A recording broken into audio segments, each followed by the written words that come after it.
السلام علیکم ورحمۃ اللہ وبرکاتہ نحمدہ ونصلی علی رسولہ الکریم اما بعد اعوذ باللہ من الشیطان الرجیم بسم اللہ الرحمن الرحیم رب اشرح لی صدری ویسر لی امری واحلل عقدۃ من لسانی یفقہوا قولی رب یسر ولا تعسر وتمم بالخیر وبک نستعین آمین یا الہی آمین۔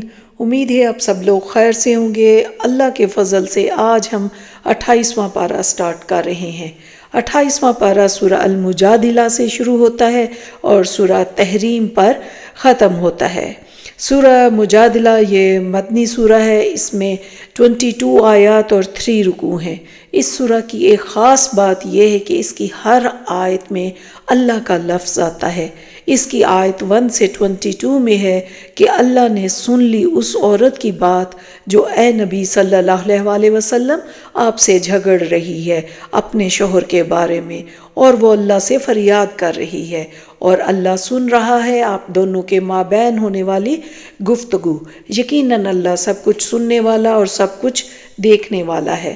اس واقعہ میں جس عورت کا ذکر ہے وہ صحابیہ حضرت خولہ بنت ثعلبہ ہے، جن کے شوہر اوس بن صامت نے خفگی میں ان سے زہار کر لیا تھا، یعنی کہ کہا تھا کہ تم میرے لیے میری ماں کی طرح ہو۔ دور جاہلیت میں زہار کرنے سے ایک شخص کی بیوی اس کے لیے ہمیشہ کے لیے حرام ہو جاتی تھی۔ پھر حضرت خولہ بنت ثعلبہ اس مسئلے کے حل کے لیے رسول کریم صلی اللہ علیہ وسلم کے پاس تشریف لائیں تو آپ نے بھی انہیں رخصت دینے سے انکار فرما دیا اور کہا کہ ابھی شریعت میں اس کے بارے میں کوئی ہدایت نہیں آئی، تمہیں اپنے شوہر سے علیحدگی کرنی ہوگی۔ اس پر انہوں نے اللہ سے دعا مانگی، اللہ نے ان کی فریاد سن لی اور رسول اللہ صلی اللہ علیہ وسلم پر وحی فرمائی۔ پھر اگلی آیت میں ہے کہ اے مسلمانوں، تم میں سے جو لوگ اپنی بیویوں کو مائیں کہہ بیٹھے ہیں وہ ان کی مائیں نہیں بن جاتی، ان کی مائیں تو وہی ہیں جنہوں نے انہیں جنا ہے، البتہ یہ لوگ ایک نہایت ناپسندیدہ اور جھوٹی بات کہتے ہیں، اور یقیناً اللہ بہت معاف فرمانے والا اور بہت بخشنے والا ہے۔ اور جو لوگ اپنی بیویوں سے زہار کر بیٹھے ہیں پھر وہ اپنی کہی ہوئی بات سے واپس لوٹنا چاہیں تو ایک غلام کو آزاد کرنا ہوگا، اس سے پہلے کہ وہ ایک دوسرے کو ہاتھ لگائیں۔ یہ بات ہے جس کی تمہیں نصیحت کی جا رہی ہے، اور جو کچھ تم کر رہے ہو اللہ اس سے باخبر ہے۔ تو جو کوئی غلام نہ پائے وہ 2 مہینوں کے روزے رکھے گا لگاتار، اس سے پہلے کہ وہ دونوں ایک دوسرے کو چھوئیں۔ تو جو کوئی یہ بھی نہ کر سکتا ہو تو وہ 60 مسکینوں کو کھانا کھلائے۔ یہ اس لیے تاکہ تم ایمان رکھو اللہ پر اور اس کے رسول صلی اللہ علیہ وسلم پر۔ یہ اللہ کی مقرر کردہ حدود ہیں اور کافروں کے لیے بہت دردناک عذاب ہے۔ یقیناً وہ لوگ جو تل گئے ہیں مخالفت کرنے پر اللہ اور اس کے رسول صلی اللہ علیہ وسلم کی، اور ہم اتار چکے ہیں روشن آیات، اور کافروں کے لیے بہت ذلت والا عذاب ہے۔ اللہ نے ان اعمال کو محفوظ کر رکھا ہے جبکہ وہ انہیں بھول چکے ہیں، اور اللہ تو ہر چیز پر خود گواہ ہے۔ کیا تو نے دیکھا کہ اللہ آسمانوں کی اور زمین کی ہر چیز سے واقف ہے؟ 3 آدمیوں کی سرگوشی نہیں ہوتی مگر ان کا چوتھا اللہ ہوتا ہے، اور نہ 5 کی مگر ان کا چھٹا وہ ہوتا ہے، اور نہ اس سے کم کی اور نہ زیادہ کی مگر وہ ساتھ ہی ہوتا ہے جہاں بھی وہ ہوں، اور پھر قیامت کے دن انہیں ان کے اعمال سے آگاہ کرے گا۔ بے شک اللہ تعالیٰ ہر چیز سے واقف ہے۔ کیا تم نے ان لوگوں کو نہیں دیکھا جنہیں نجوہ یعنی کانا پھوسی سے روک دیا گیا تھا؟ وہ پھر بھی اس رکے ہوئے کام کو دوبارہ کرتے ہیں اور آپس میں گناہ کی اور ظلم و زیادتی اور نافرمانی کرتے ہیں اور پیغمبر کے بارے میں سرگوشیاں کرتے ہیں، اور جب تیرے پاس آتے ہیں تو تجھے ان لفظوں میں سلام کرتے ہیں جن لفظوں میں اللہ تعالیٰ نے نہیں کہا، اور اپنے دل میں کہتے ہیں کہ اللہ تعالیٰ ہمیں اس پر جو ہم کہتے ہیں سزا کیوں نہیں دیتا۔ ان کے لیے جہنم کافی سزا ہے جس میں یہ جائیں گے سو وہ بہت برا ٹھکانہ ہے۔ اے اہل ایمان، اگر تمہیں کوئی سرگوشی کرنی ہو تو گناہ، زیادتی اور رسول اللہ صلی اللہ علیہ وسلم کی نافرمانی کی باتوں سے متعلق ہرگز سرگوشی نہ کرو۔ ہاں تم نیکی اور تقوی کے بارے میں سرگوشی کر سکتے ہو، یعنی نیک باتوں کے بارے میں آپس میں سرگوشی کر سکتے ہو، اور اللہ سے ڈرتے رہو جس کے پاس تمہیں جمع کیا جائے گا۔ یہ نجوہ تو شیطان کی طرف سے ہے تاکہ وہ اہل ایمان کو رنجیدہ کرے، حالانکہ یہ شیطان انہیں کچھ بھی ضرر پہنچانے پر قادر نہیں ہے مگر اللہ کی اجازت سے، اور اہل ایمان کو صرف اللہ پر توکل کرنا چاہیے۔ اے مسلمانوں، جب تمہیں کہا جائے کہ مجالس میں کھل کر بیٹھو تو کھل جایا کرو، اللہ تمہارے لیے کشادگی پیدا کرے گا، اور جب کہا جائے کہ اٹھ جاؤ تو اٹھ جایا کرو، اللہ بلند فرما دے گا ان لوگوں کے درجات جو تم میں سے واقعی ایمان والے ہیں۔ اے اہل ایمان، جب تو رسول اللہ صلی اللہ علیہ وآلہ وسلم سے تخلیہ میں کوئی بات کرنا چاہو تو اپنی اس بات چیت سے پہلے کچھ صدقہ دے دیا کرو، یہ تمہارے لیے بہتر بھی ہے اور زیادہ پاکیزہ بھی۔ البتہ اگر تم صدقہ دینے کے لیے کچھ نہ پاؤ تو اللہ بہت بخشنے والا، بہت رحم کرنے والا ہے۔ کیا تم نے غور نہیں کیا ان لوگوں کے طرز عمل پر جنہوں نے دوستی کی ان لوگوں سے جن پر اللہ کا غضب ہوا ہے؟ نہ وہ تم میں سے ہیں نہ ان میں سے ہیں، اور وہ جانتے بوجھتے جھوٹ پر قسمیں اٹھاتے ہیں۔ اللہ نے تیار کر رکھا ہے ان کے لیے سخت عذاب، یقیناً بہت ہی برا ہے وہ طرز عمل جو وہ اختیار کیے ہوئے ہیں۔ انہوں نے اپنی قسموں کو ڈھال بنا لیا ہے، پس وہ اللہ کے راستے سے رک گئے ہیں اور دوسروں کو بھی روکتے ہیں، پس ان کے لیے رسوا کرنے والا عذاب ہے۔ ان کے مال اور ان کی اولاد اللہ کے ہاں کچھ کام نہ آئیں گے، یہ تو جہنمی ہے، ہمیشہ ہی اس میں رہیں گے۔ جس دن اللہ ان سب کو اٹھائے گا تو وہ اس کے سامنے بھی قسمیں کھائیں گے جیسے آج تمہارے سامنے قسمیں کھاتے ہیں۔ شیطان نے ان کے اوپر قابو پا لیا ہے، پس انہیں اللہ کی یاد بھلا دی ہے۔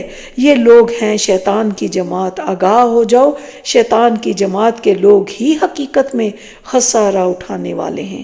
یقیناً جو لوگ اللہ اور اس کے رسول صلی اللہ علیہ وآلہ وسلم کی مخالفت پر تلے بیٹھے ہیں وہی ذلیل ترین لوگوں میں سے ہوں گے۔ اللہ نے لکھ دیا ہے کہ یقیناً میں غالب رہوں گا اور میرے رسول بھی، بے شک اللہ زبردست ہے، زوراور ہے۔ تم نہیں پاؤ گے ان لوگوں کو جو حقیقتاً ایمان رکھتے ہیں اللہ پر اور یوم آخرت پر کہ وہ محبت کرتے ہیں ان سے جو مخالفت کر رہے ہیں اللہ اور اس کے رسول صلی اللہ علیہ وآلہ وسلم کی، خواہ وہ ان کے باپ ہوں یا ان کے بیٹے ہوں یا ان کے بھائی ہوں یا ان کے رشتہ دار ہوں۔ یہ وہ لوگ ہیں جن کے دلوں میں اللہ نے ایمان لکھ دیا ہے، اور وہ داخل کرے گا انہیں ان باغات میں جن کے دامن میں ندیاں بہتی ہیں، جس میں وہ ہمیشہ ہمیش رہیں گے۔ اللہ ان سے راضی ہو گیا اور وہ اس سے راضی ہو گئے۔ سورہ المجادلہ کے بعد سورہ الحشر ہے۔ یہ بڑی فضیلت والی سورہ ہے، مدنی سورہ ہے، اس میں 24 آیات اور 3 رکوع ہیں۔ اس سورہ کی آیات 1 سے 20 میں ہے کہ تسبیح کرتی ہے اللہ کی ہر وہ شے جو آسمان میں ہے اور ہر وہ شے جو زمین میں ہے، اور وہ زبردست ہے، کمال حکمت والا۔ وہی ہے جس نے نکال باہر کیے ان کافروں کو جو اہل کتاب میں سے تھے ان کے گھروں سے پہلے جمع ہونے کے وقت۔ اے مسلمانوں، تمہیں یہ گمان نہیں تھا کہ وہ اتنی آسانی سے نکل جائیں گے، اور وہ بھی سمجھتے تھے کہ ان کے قلعے انہیں اللہ کی پکڑ سے بچا لیں گے، تو اللہ نے ان پر حملہ کیا وہاں سے جہاں سے انہیں گمان بھی نہ تھا، اور ان کے دلوں میں اس نے رعب ڈال دیا، اور وہ برباد کر رہے تھے اپنے گھروں کو خود اپنے ہی ہاتھوں سے اور اہل ایمان کے ہاتھوں سے بھی۔ بس عبرت حاصل کرو اے آنکھیں رکھنے والو، اگر اللہ نے پہلے سے نہ لکھ دیا ہوتا ان پر جلا وطن ہونا تو انہیں سخت عذاب دیتا، دنیاوی زندگی میں بھی اور آخرت میں ان کے لیے آگ کا عذاب ہے۔ یہ باتیں یہودیوں کے لیے کہی جا رہی ہیں، یہ اس لیے کہ انہوں نے اللہ اور اس کے رسول صلی اللہ علیہ وآلہ وسلم کی مخالفت کی، اور جو اللہ کی مخالفت پر کمر کس لے تو سمجھ لو اللہ سزا دینے میں بہت سخت ہے۔ اور ان کا جو مال اللہ تعالیٰ نے اپنے رسول اللہ صلی اللہ علیہ وآلہ وسلم کے ہاتھ لگایا ہے، جس پر نہ تو تم نے اپنے گھوڑے دوڑائے اور نہ اونٹ، بلکہ اللہ تعالیٰ اپنے رسول کو جس پر چاہے غالب کر دیتا ہے، اور اللہ تعالیٰ ہر چیز قادر ہے۔ جو مال بھی ہاتھ لگا دے اللہ اپنے رسول صلی اللہ علیہ وآلہ وسلم کے بستی والیوں سے تو وہ ہے اللہ کے لیے، رسول اللہ صلی اللہ علیہ وآلہ وسلم کے لیے، قرابت داروں، یتیموں، مسکینوں اور مسافروں کے لیے، تاکہ وہ تم میں سے مالداروں ہی کے درمیان گردش میں نہ رہے۔ اور جو کچھ رسول اللہ صلی اللہ علیہ وآلہ وسلم تم لوگوں کو دے دیں وہ لے لو، اور جس چیز سے وہ روک دیں اس سے رک جاؤ۔ یہ خاص طور پر ان تنگ دست مہاجرین کے لیے ہے جو نکال دیے گئے اپنے گھروں اور اپنے اموال سے، وہ اللہ کے فضل اور اس کی رضا کے متلاشی ہیں، اور اللہ اور اس کے رسول صلی اللہ علیہ وآلہ وسلم کی ان کی مدد کر رہے ہیں۔ یہی لوگ ہیں جو سچے ہیں، اور وہ لوگ جو ان کے بعد آئے مال فے پر ان کا بھی حق ہے۔ وہ کہتے ہیں اے ہمارے رب تو بخش دے ہمیں بھی اور ہمارے ان بھائیوں کو بھی جو ایمان میں ہم سے سبقت لے گئے، اور ہمارے دلوں میں اہل ایمان کے لیے کوئی کدورت نہ پیدا ہونے دے۔ اے ہمارے رب بے شک تو نہایت شفیق اور رحم فرمانے والا ہے۔ کیا تو نے منافقوں کو نہیں دیکھا کہ اپنے اہل کتاب کافر بھائیوں سے کہتے ہیں اگر تم جلا وطن کیے گئے تو ضرور بالضرور ہم بھی تمہارے ساتھ نکل کھڑے ہوں گے، لیکن اللہ تعالیٰ گواہی دیتا ہے کہ یہ قطعاً جھوٹے ہیں۔ اگر وہ نکالے گئے تو یہ ان کے ساتھ نہیں نکلیں گے، اور اگر ان سے جنگ کی گئی تو یہ ان کی مدد نہیں کریں گے، اور اگر انہوں نے کبھی ان کی مدد کی بھی تو پیٹھ دکھا دیں گے، پھر ان کی کہیں سے مدد نہ ہو سکے گی۔ اے مسلمانوں، یقیناً تمہارا ڈر ان کے دلوں میں اللہ کی نسبت شدید تر ہے۔ یہ اس لیے ہے کہ یہ ناسمجھ لوگ ہیں۔ یہ کبھی اکٹھے ہو کر تمہارے خلاف جنگ نہیں کریں گے سوائے اس کے کہ قلعہ بند بستیوں میں رہ کر لڑے یا دیواروں کے پیچھے سے۔ ان کے آپس کے جھگڑے بہت سخت ہیں، تم انہیں متحد گمان کرتے ہو حالانکہ ان کے دل پھٹے ہوئے ہیں۔ ان کا وہی حال ہوگا جیسے ان لوگوں کا معاملہ ہوا جو ان سے پہلے قریب ہی اپنے کیے کی سزا چکھ چکے ہیں، اور ان کے لیے بہت ہی دردناک عذاب ہے۔ جیسے شیطان کی مثال جب وہ انسان کو کہتا ہے کہ کفر کر، پھر جب وہ کفر کا ارتکاب کر لیتا ہے تو وہ شیطان کہتا ہے میں تم سے لا تعلق ہوں، میں تو ڈرتا ہوں اللہ سے جو تمام جہانوں کا رب ہے۔ تو ان دونوں کا انجام یہی ہے کہ وہ آگ میں رہیں گے ہمیشہ ہمیش، اور یہی ہے بدلہ ظالموں کا۔ دیکھو برابر نہیں ہو سکتے آگ والے اور جنت والے، یقیناً جنت والے ہی کامیاب ہوں گے۔ پھر آیت 21 سے 24 میں ہے کہ اگر ہم اس قرآن کو اتار دیتے کسی پہاڑ پر تو تم دیکھتے کہ وہ دب جاتا اور پھٹ جاتا اللہ کے خوف سے۔ اللہ اکبر۔ اور یہ مثالیں ہیں جو ہم لوگوں کے لیے بیان کرتے ہیں تاکہ وہ غور کریں۔ وہی ہے اللہ جس کے سوا کوئی معبود برحق نہیں، وہ جاننے والا ہے چھپے کا اور کھلے کا۔ وہی اللہ ہے پیدا کرنے والا، وجود بخشنے والا، صورت بنانے والا، اسی کے لیے نہایت اچھے نام ہے۔ ہر چیز خواہ وہ آسمانوں میں ہو خواہ زمین میں ہو اس کی پاکی بیان کرتی ہے، اور وہی غالب حکمت والا ہے۔ سورہ الحشر کے بعد سورہ ممتحنہ ہے، یعنی امتحان لینے والی۔ اس کی 13 آیات اور 2 رکوع ہیں۔ اس سورہ کی آیت 1 سے 13 میں ہے کہ اے اہل ایمان تم میرے دشمنوں اور اپنے دشمنوں کو اپنا دوست نہ بناؤ، تم ان کی طرف دوستی اور محبت کے پیغامات بھیجتے ہو حالانکہ انہوں نے انکار کیا ہے اس حق کا جو تمہارے پاس آیا ہے، وہ رسول صلی اللہ علیہ وآلہ وسلم کو، اور تم لوگوں کو صرف اس بنا پر جلا وطن کرتے ہیں کہ تم ایمان رکھتے ہو اللہ اپنے رب پر۔ تم انہیں خفیہ پیغامات بھیجتے ہو محبت اور دوستی کے، اور میں خوب جانتا ہوں جسے تم چھپاتے ہو اور جسے تم ظاہر کرتے ہو۔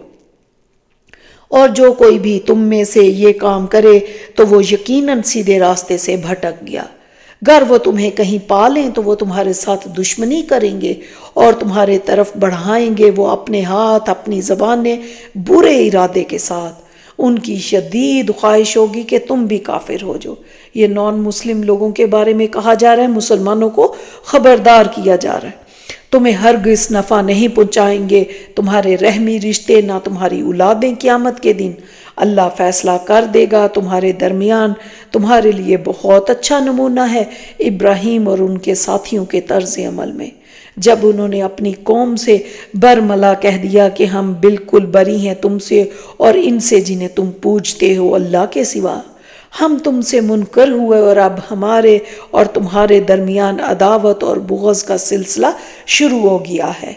ابراہیم علیہ السلام کا اپنے باپ سے یہ کہنا کہ میں آپ کے لیے ضرور استغفار کروں گا اور میں آپ کے بارے میں اللہ کے ہاں کچھ بھی اختیار نہیں رکھتا، تمہارے لیے یقیناً ان کے طرز عمل میں ایک بہت اچھا نمونہ ہے، اس کے لیے جو اللہ تعالیٰ سے ملاقات اور یوم آخرت کی امید رکھتا ہو۔ اللہ تمہیں نہیں روکتا ان لوگوں سے جنہوں نے دین کے معاملے میں تم سے کبھی جنگ نہیں کی اور تمہیں تمہارے گھروں سے نہیں نکالا کہ تم ان کے ساتھ کوئی بھلائی کر دیا کرو، انصاف کا معاملہ کرو، بے شک اللہ تعالیٰ انصاف کرنے والوں کو پسند کرتا ہے۔ اے اہل ایمان، جب تمہارے پاس آئیں مومن خواتین ہجرت کر کے تو ان کا امتحان لے لیا کرو، اللہ تو ان کے امتحان کے بارے میں بہت اچھی طرح جانتا ہے۔ پھر اگر تم جان لو وہ واقع مومنات ہیں تو انہیں کفار کی طرف مت لوٹاؤ، نہ اب یہ ان کافروں کے لیے حلال ہیں نہ وہ ان کے لیے حلال ہے، ان کافروں کو ادا کر دو جو کچھ انہوں نے خرچ کیا تھا۔ اور اے مسلمانوں، تم پر کوئی گناہ نہیں اگر تم ان خواتین سے نکاح کر لو جبکہ تم انہیں ان کے مہر ادا کر دو، اور تم مانگ لو وہ مال جو تم نے بطور مہر خرچ کیا ہے، اور وہ کافر بھی مانگ لے جو کچھ انہوں نے خرچ کیا ہے۔ یہ اللہ کا حکم ہے اور وہ تمہارے درمیان فیصلہ کر رہا ہے، اور اللہ سب کچھ جاننے والا کمال حکمت والا ہے۔ اے نبی صلی اللہ علیہ وآلہ وسلم، جب آپ کے پاس آئیں مومن خواتین آپ سے بیعت کرنے کے لیے اس بات پر کہ وہ اللہ کے ساتھ ہیں، کسی کو شریک نہیں کریں گی اور نہ چوری کریں گی، نہ بدکاری کریں گی اور نہ اپنی اولاد کو قتل کریں گی، اور نہ وہ کوئی بہتان باندھے گی جو ان کے ہاتھوں اور پاؤں کے مابین سے ہو، تو اے نبی صلی اللہ علیہ وآلہ وسلم آپ ان سے بیعت لے لیں اور ان کے لیے استغفار کریں، یقیناً اللہ بہت بخشنے والا بہت رحم کرنے والا ہے۔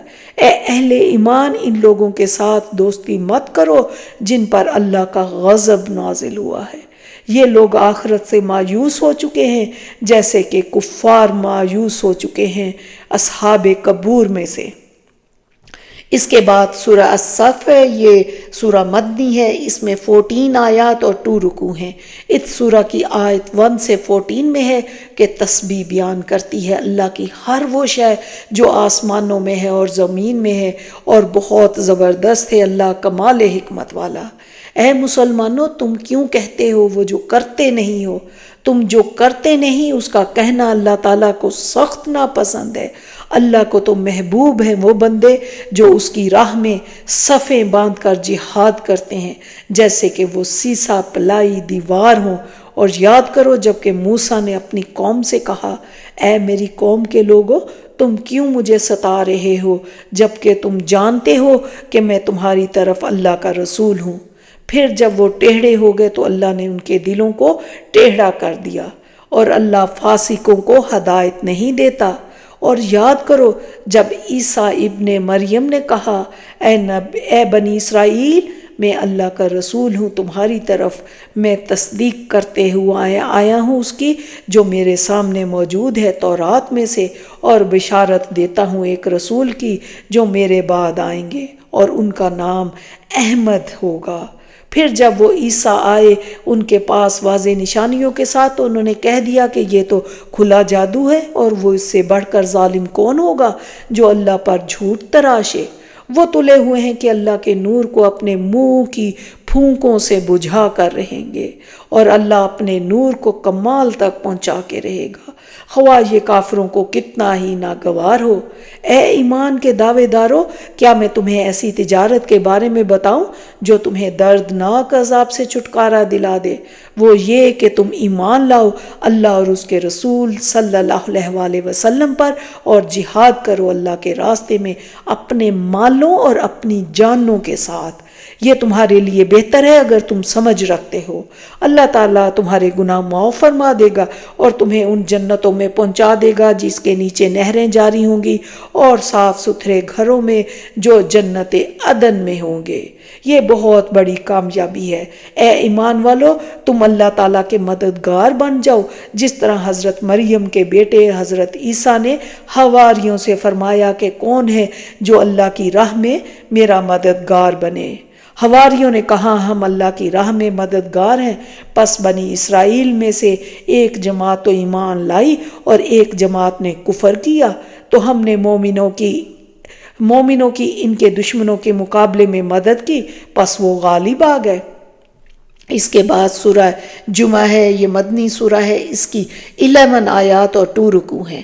تو اس سورہ کی آیت 1 سے 11 میں ہے کہ ہر چیز جو آسمانوں اور زمین میں ہے اللہ تعالیٰ کی پاکی بیان کرتی ہے۔ جو بادشاہ نہایت پاک ہے، غالب اور حکمت والا ہے، وہی ہے جس نے امیوں میں سے اور انہی میں سے ایک رسول بھیجا جو انہیں اس کی آیتیں پڑھ کر سناتا ہے اور ان کو پاک کرتا ہے اور انہیں کتاب و حکمت سکھاتا ہے۔ یقیناً یہ اس سے پہلی کھلی گمراہی میں تھے۔ یہ اللہ کا فضل ہے، وہ دیتا ہے جسے چاہتا ہے، اور اللہ بڑے فضل والا ہے۔ ان لوگوں کو تورات پر عمل کرنے کا حکم دیا گیا، پھر انہوں نے اس پر عمل نہیں کیا۔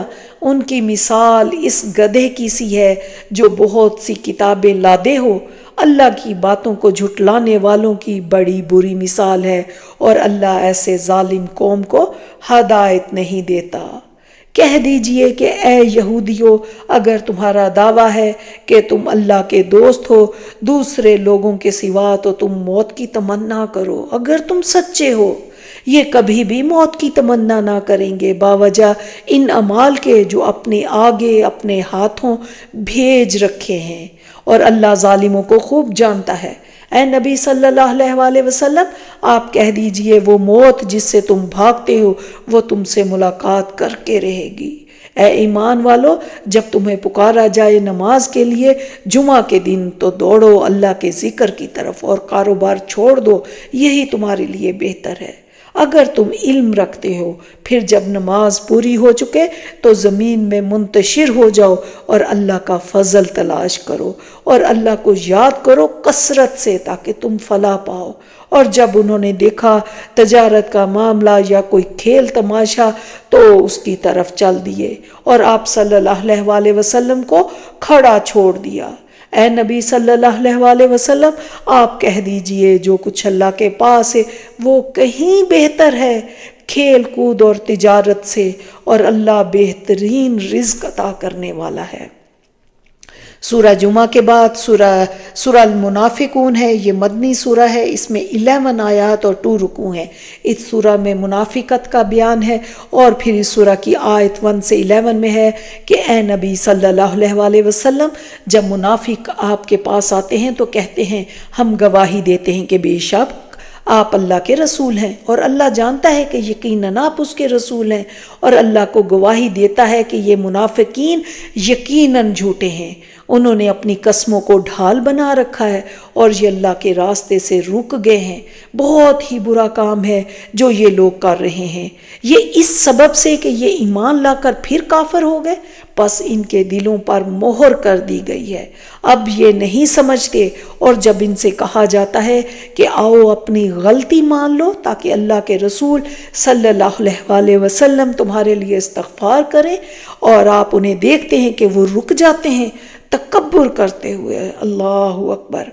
اے نبی صلی اللہ علیہ وآلہ وسلم، ان کے لیے برابر ہے آپ ان کے لیے استغفار کریں یا ان کے لیے استغفار نہ کریں، اللہ ان کو ہرگز معاف نہیں کرے گا۔ یقیناً اللہ ایسے فاسقوں کو ہدایت نہیں دیتا۔ یہ وہ ہیں جو کہتے ہیں جو لوگ رسول اللہ کے پاس ہیں ان پر کچھ خرچ نہ کرو۔ اے اہل ایمان، تمہیں غافل نہ کر پائیں تمہارے اموال اور تمہاری اولاد اللہ کی یاد سے، اور جو کوئی ایسا کریں گے تو وہی خسارے میں رہیں گے۔ اور خرچ کر دو اس میں سے جو کچھ ہم نے تمہیں دیا ہے، اس سے پہلے کہ تم میں سے کسی کی موت کا وقت آ جائے، پھر وہ اس وقت کہے کہ اے میرے رب، تو نے مجھے ایک قریب وقت تک کیوں مہلت نہ دی کہ میں صدقہ کرتا اور نیک لوگوں میں سے ہو جاتا۔ اور اللہ ہرگز مہلت نہیں دے گا کسی جان کو جب اس کا وقت معین آن پہنچے گا، اور جو کچھ تم کر رہے ہو اللہ اس سے باخبر ہے۔ اس کے بعد پھر سورہ تغابن آتی ہے۔ اس سورہ کی آیت 1 سے 11 میں ہے کہ تسبیح کرتی ہے اللہ کی ہر وہ شے جو آسمانوں میں ہے اور ہر وہ شے جو زمین میں ہے، اسی کی بادشاہی ہے اور اسی کے لیے حمد ہے، اور وہ ہر چیز پر قادر ہے۔ وہی ہے جس نے تمہیں پیدا کیا، پھر تم میں سے کوئی کافر ہے اور کوئی مومن، اور جو کچھ تم کر رہے ہو اللہ اسے دیکھ رہا ہے۔ اس نے آسمانوں اور زمین کو پیدا کیا حق کے ساتھ، اور اس نے تمہاری صورت گری کی تو بہت ہی عمدہ صورت گری کی، اسی کی طرف سب کو لوٹنا ہے۔ وہ جانتا ہے جو کچھ آسمانوں اور زمین میں ہے، اور وہ جانتا ہے جو کچھ تم چھپاتے ہو اور جو کچھ تم ظاہر کرتے ہو، اور اللہ اس سے باخبر ہے جو تمہارے سینوں کے اندر ہے۔ کہ یہ اس لیے ہوا کہ ان کے پاس ان کے رسول آتے رہے واضح نشانیاں لے کر، تو انہوں نے کہا کہ کیا انسان ہمیں ہدایت دیں گے؟ بس انہوں نے کفر کیا اور رخ پھیر لیا، اور اللہ نے بھی ان سے بے نیازی اختیار کی، اور اللہ تو ہے ہی بے نیاز سب خوبیوں والا۔ ان کافروں نے خیال کیا کہ دوبارہ زندہ نہ کیے جائیں گے۔ آپ کہہ دیجئے کیوں نہیں، اللہ کی قسم تم ضرور دوبارہ اٹھائے جاؤ گے، پھر جو تم نے کیا اس کی خبر دیے جاؤ گے، اور اللہ پر یہ بالکل ہی آسان ہے۔ پس ایمان لاؤ اللہ پر اور اس کے رسول صلی اللہ علیہ وآلہ وسلم پر، اور اس نور پر جو ہم نے نازل کیا ہے، اور جو کچھ تم کر رہے ہو اللہ اس سے باخبر ہے۔ اس دن کہ وہ تمہیں جمع کرے گا، جمع ہونے کے دن کے لیے وہی ہے ہار اور جیت کے فیصلے کا دن۔ اور جو کوئی ایمان لائے اللہ پر اور نیک اعمال کرے، وہ اس کی برائیوں کو اس سے دور کر دے گا، اور اسے ان باغات میں داخل کرے گا جن کے دامن میں نہریں بہتی ہوں گی، وہ اس میں رہیں گے ہمیشہ ہمیش۔ یہ ہے بہت بڑی کامیابی، اور جنہوں نے انکار کیا اور تکذیب کی ہماری آیات کی، وہی ہوں گے جہنمی، اور وہ ہمیشہ رہیں گے اس میں، اور وہ بہت برا ٹھکانہ ہے۔ کوئی مصیبت اللہ کی اجازت کے بغیر نہیں پہنچ سکتی۔ تمہارے مال، تمہاری اولاد تمہارے لیے آزمائش ہے، اور اللہ ہی کے پاس اجر عظیم ہے، اور خرچ کرو اللہ کی راہ میں، یہی تمہارے لیے بہتر ہے۔ اگر تم اللہ کو قرض حسنہ دو گے تو وہ اسے تمہارے لیے کئی گنا بڑھا دے گا اور تمہیں بخش دے گا، اور اللہ شکور یعنی کہ قدردان بھی ہے، اور حلیم یعنی کہ بردبار بھی ہے۔ وہ پوشیدہ اور ظاہر کا جاننے والا ہے، زبردست حکمت والا ہے۔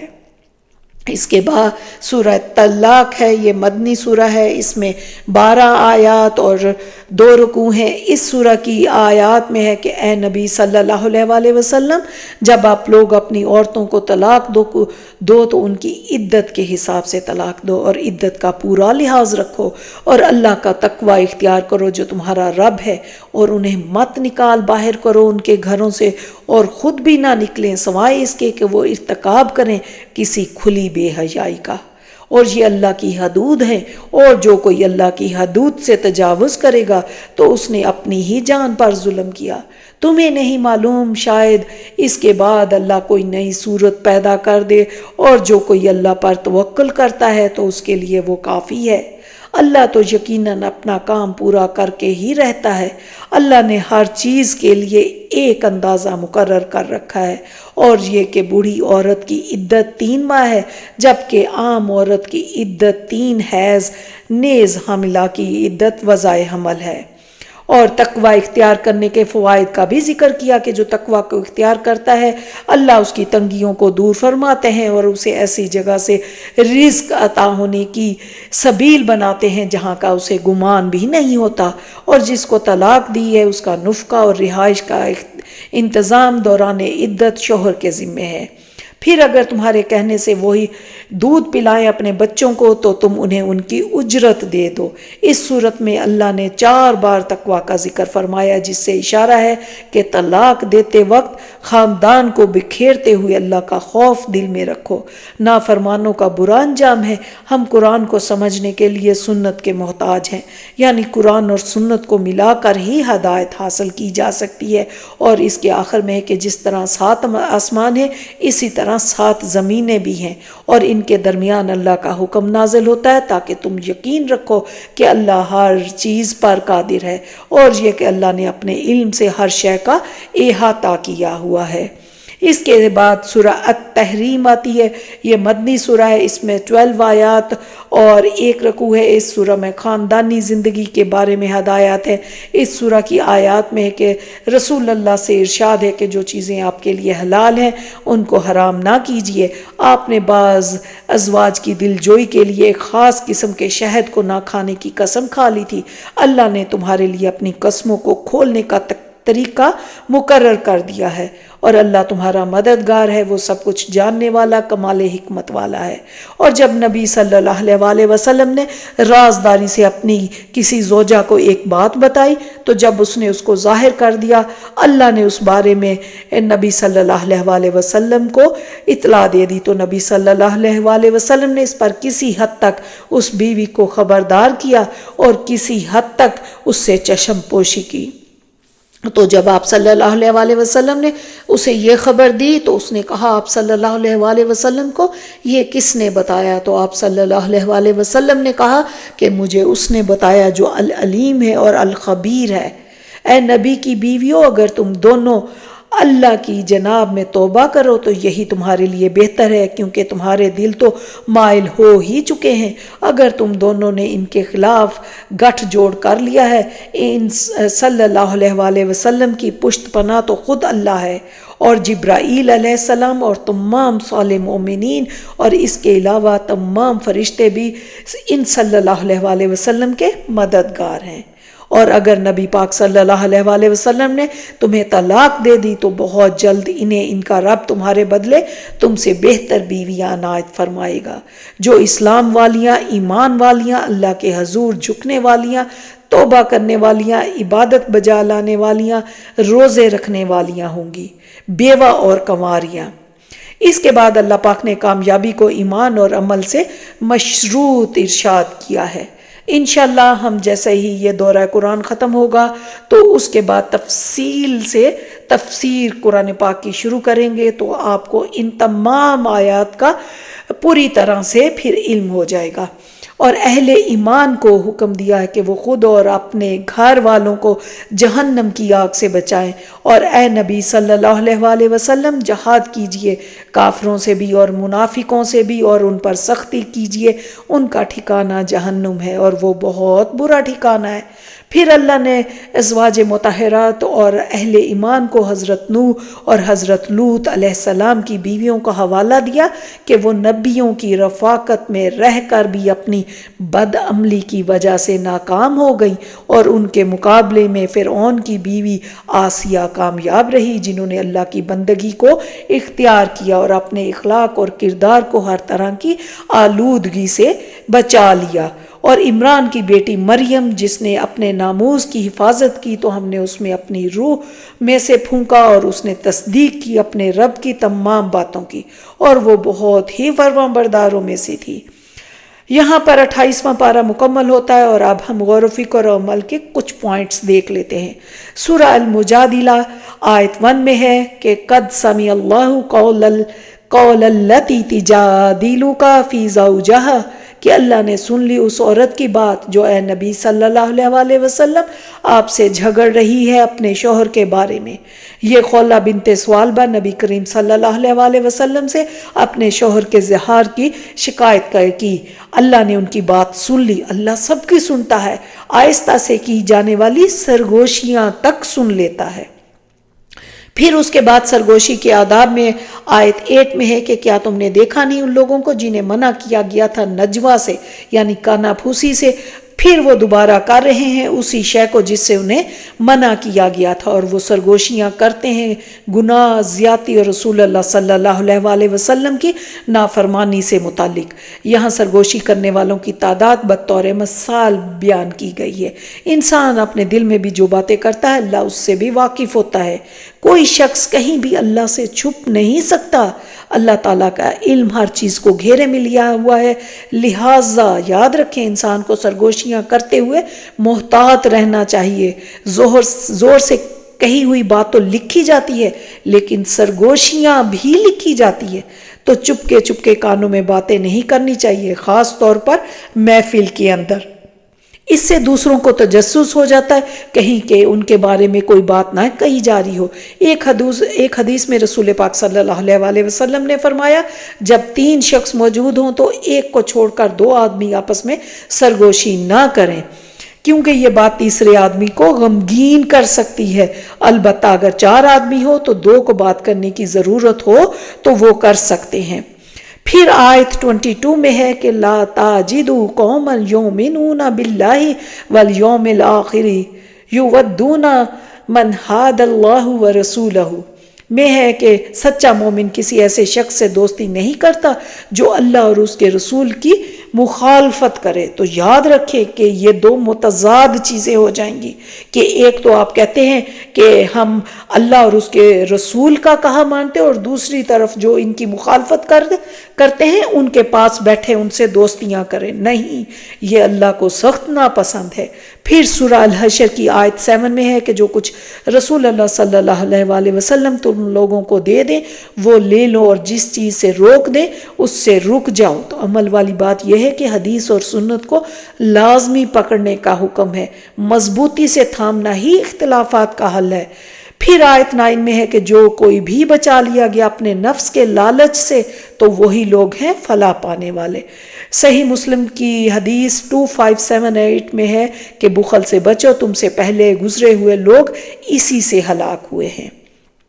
پھر آیت 18 میں ہے، یہ آیت بندے کو اپنے نفس کا محاسبہ کرنے اور اپنی کمی کوتاہیاں دیکھنے پر ترغیب دلاتی ہے کہ انسان دیکھے کہ اس نے کل آخرت کے لیے کیا کیا سامان تیار کر رکھا ہے۔ پھر آیت 21 کے بارے میں ابن قیم رحمہ اللہ کہتے ہیں کہ جس طرح درخت کی زندگی پانی سے وابستہ ہے اور پانی کے بغیر درخت زندہ نہیں رہ سکتا، اسی طرح انسان کے دل میں اسلام کا معاملہ ہے۔ دل میں اسلام کے درخت کو بھی نافع علم اور عمل صالح کی ضرورت ہے۔ ذکر، اذکار، تفکر اور تدبر کے بغیر یہ درخت خشک ہو جاتا ہے۔ پھر سورہ الممتحنہ ہے، اس کی آیت 3 میں ہے کہ لن تنفعکم ارحامکم ولا اولادکم یوم القیامت یفصل بینکم، یعنی تمہیں ہرگز نفع نہیں پہنچائیں گے تمہارے رحمی رشتے اور نہ تمہاری اولادیں قیامت کے دن۔ اولاد اور قریبی رشتہ دار اگر دین پر نہیں تو قیامت کے دن ان میں جدائی ڈال دی جائے گی۔ تو عمل کی بات ہے کہ ان کو ساتھ لے کر چلنا ضروری ہے۔ اور اس کے بعد آیت 7 سے پتہ چلتا ہے کہ کسی کے دل میں آپ کی محبت کا ہونا یا نہ ہونا اللہ کی طرف سے ہے، یہ محبت اللہ ڈالتا ہے۔ پھر سورہ الصف کی آیت 2 میں ہے کہ یا ایھا الذین آمنوا لما تقولون ما لا تفعلون، کہ اے مسلمانوں تم کیوں کہتے ہو وہ جو کرتے نہیں ہو۔ تو عمل کا پوائنٹ ہے کہ قول و فعل میں تضاد کی ممانعت ہے، یہ اللہ کے ہاں ناپسندیدہ ہے۔ علم کا اولین تقاضا جو پڑھایا جاتا ہے اس پر عمل بھی کیا جائے۔ اس کے بعد آیت 14 میں ہے کہ یا ایھا الذین آمنوا کونوا انصار اللہ، کہ اے اہل ایمان تم اللہ کے مددگار بن جاؤ۔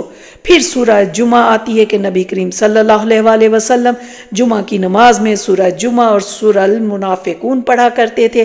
نماز جمعہ کے لیے آئیں تو اہتمام سے آئیں، خطبہ کے درمیان بات چیت نہ کریں، ہمیں نماز جمعہ کے آداب سیکھنے کی ضرورت ہے۔ پھر سورہ المنافقون ہے، اس میں ہے کہ منافق دنیاوی فائدوں کی خاطر دین چھوڑ دیتا ہے، پھر اس کے دل پر مہر لگا دی جاتی ہے۔ اللہ اکبر، ہمیں اپنا جائزہ خود لینا ہے۔